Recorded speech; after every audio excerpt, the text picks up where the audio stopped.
The Washington Commanders are 1-3 and 3 games back in the NFC East. Their only win on the season came back in Week 1 against the Jacksonville Jaguars and have since dropped 3 games, 2 of which were by double digits and 1 was by 9 points. They are a disaster. And over the past few years, there's been times where you think the Commanders aren't necessarily near the top of the NFC, but that they have some hope. But at this point in time, all hope looks to be gone, and their season, in some ways, might as well be over. I don't think there's any Commanders fans out there that think they can go to the playoffs at this point, and even if in some miracle fashion they did, would they be able to win 3 road games as a presumable wildcard team? The answer is probably not, but how did they get to where we are now, which is a dim future with not a lot to look forward to? Well, we're going to break everything down in today's video, and without further ado, let's begin. You always hear the phrase mediocrity is the worst place to be in professional sports, and in a lot of ways that is true. If the glass is half full, either fill it up the rest of the way or attempt to fill it up the rest of the way, meaning go all in for a championship or dump it out and start over, which of course in sports would mean commit to a rebuild. But mediocre is a synonym of average, and that would be 8 wins a year prior to the 2021 season, before the league added a game, and now could be defined as 8 or 9 wins per season. And there can be teams that have successful seasons and finish with 8 or 9 wins because they were projected to have 4 or 5 wins at the beginning of the year. But it's consistently being an 8-win team in the NFL that is truly the worst position a franchise could be in. However, I think the Commanders are in an even worse spot because they've been below average, but not bad enough to the point where they can draft a Joe Burrow number 1 overall, or a Trevor Lawrence number 1 overall, or even in 2017 draft a Patrick Mahomes number 10, for example. They've won 7 games in every year since 2017, with the exception of 2019 when they finished 3-13. They technically won a division title in 2020 with a record of 7-9, then followed it up in 2021 with a 7-10 record, and now to start the 2022 season, a 1-3 record. Their stadium is consistently ranked among the worst in the NFL in FedEx Field.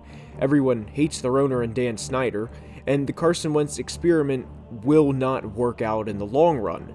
Could Wentz have a good game here or there? Yes, absolutely, but it's been going on 5 years now since Wentz unfortunately tore his ACL during the Eagles' 2017 Super Bowl run, and I think 5 years is enough time to determine he is not a franchise quarterback. The Eagles moved on, and Jalen Hurts has been playing his ass off to start the 2022 season, and they are 4-0. The Commanders, on the other hand, are 1-3, have the 7th fewest points in the NFL, and have the 7th most turnovers in the NFL through 4 games. Their next 3 games are home against the Titans, at the Bears, and home against the Packers, which I expect the team to lose 2 out of those 3, but it would not surprise me if they lost all 3. The win in this scenario would be over the Bears.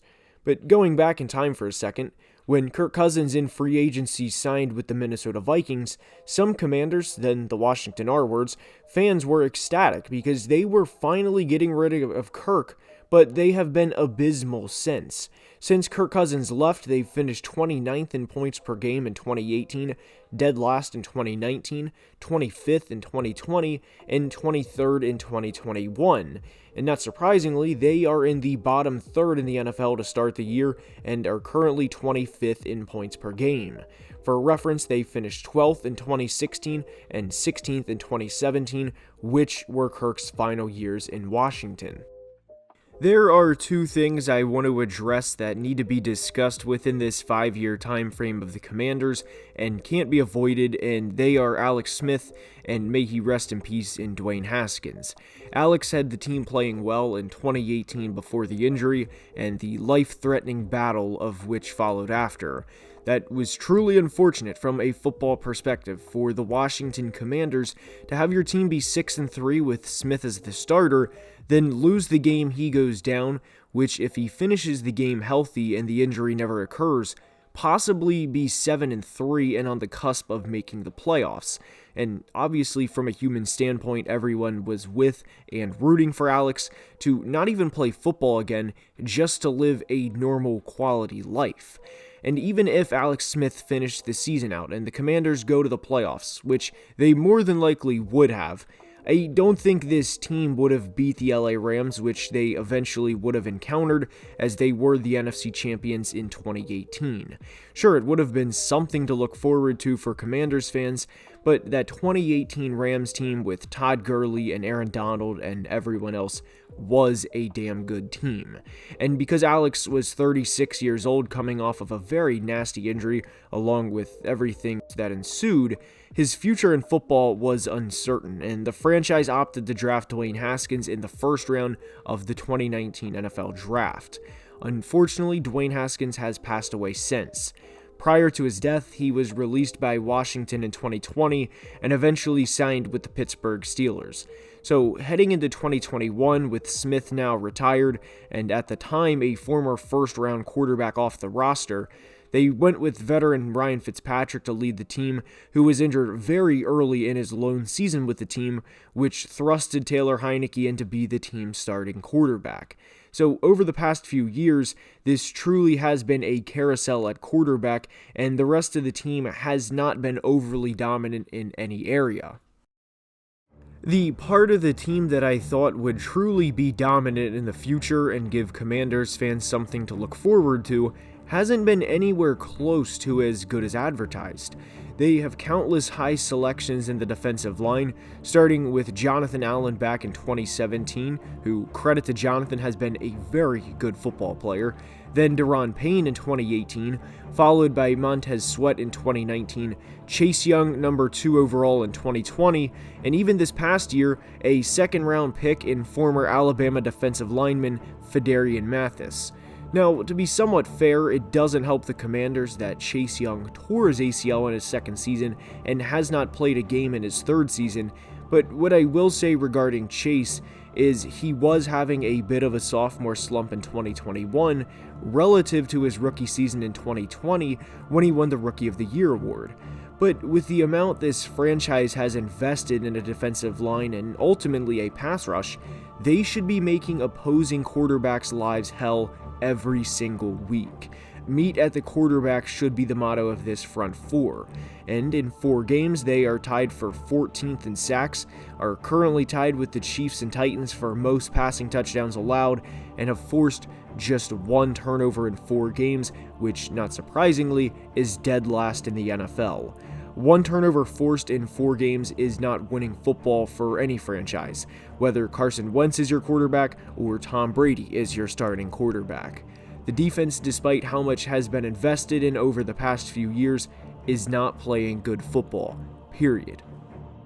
Carson Wentz, the newest quarterback in the post-Kirk Cousins era, is also not playing good and currently ranks 21st in completion percentage, 22nd in passer rating, and is tied for 2nd in the NFL with 5 interceptions in 4 games.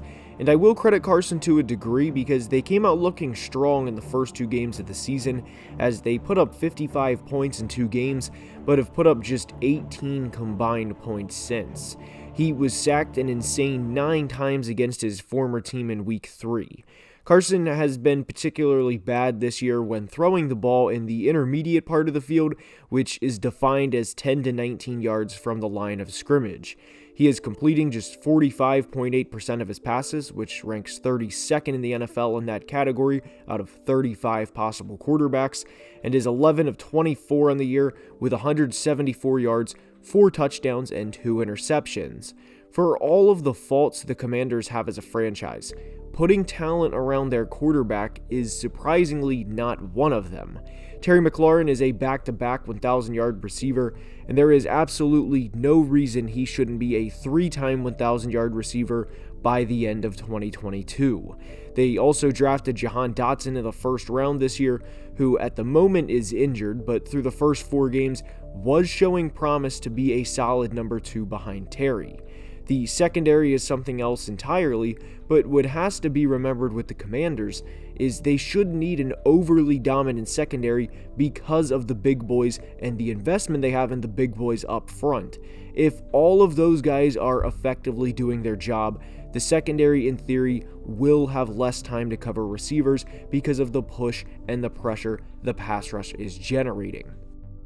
And because of this, the Commanders are one of the most frustrating teams in all of the NFL to watch because they consistently underachieve.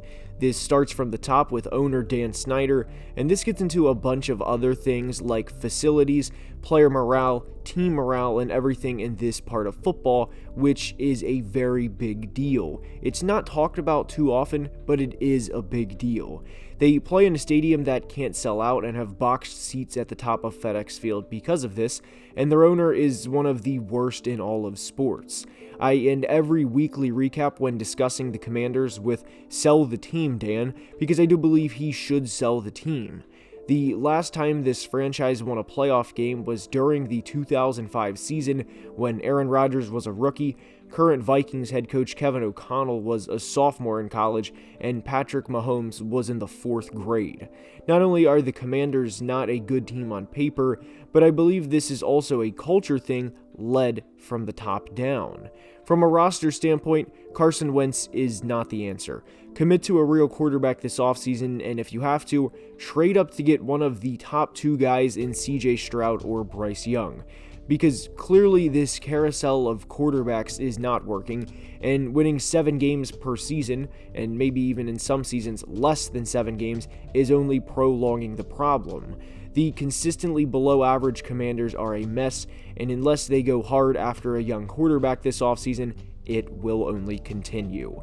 And that's all I have for today's video. I hope you enjoyed. If you did, I now ask you to please like the video and subscribe to the channel. Also, please subscribe to the second channel where we do Madden rebuilding franchises.